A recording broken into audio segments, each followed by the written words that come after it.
On ne te sent pas en retraite trop? Je travaille plus qu'avant. C'est un projet qui a commencé il y a 4 ans. Donc, à mon 50e anniversaire, on était en Écosse. Puis le rêve, pas le rêve, la mission, là, on était 4 boys, on a dit on ramène un baril. Bon, ça n'a pas fonctionné. Puis après, on a dit bon, on va le faire, notre propre whisky, on va acheter nos barils. Puis ça a commencé par une joke. Après ça, quelques verres de whisky, bien là, c'est devenu, bon, on va chercher des terrains. Puis là, on a découvert cette terre-là ici qui ressemble étrangement à l'Écosse. Ah, tu veux faire le meilleur whisky au monde, c'est ambitieux. Ben oui.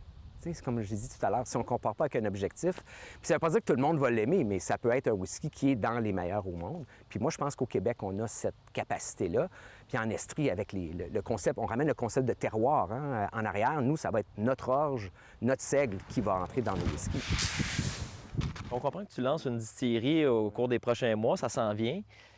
Mais ça commence pas à cette étape-là. Parle-nous un peu de ce que tu as vécu au début de ton enfance, finalement. Par circonstance, je me suis retrouvé dans des familles d'accueil de l'âge de 13 ans jusqu'à 17 ans.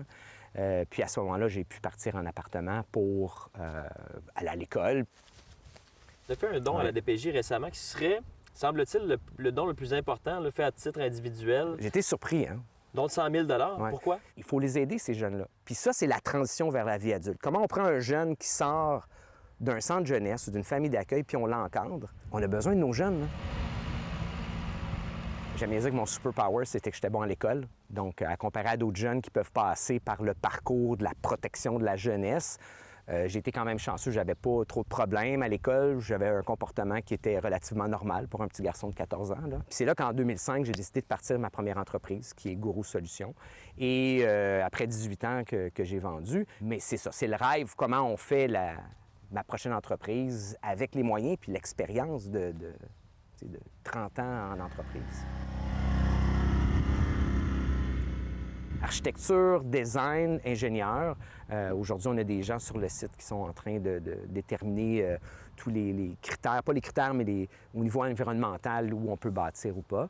Et on va commencer la construction en septembre. Ça prend 3 ans, un whisky en baril. Donc, nous, on croit qu'avec l'équipement qui devrait arriver en décembre, avec la distillerie qui va être complétée, que 2027, on devrait avoir nos premiers whiskies. Donc, j'apprécie l'attention, mais il va falloir attendre un petit peu.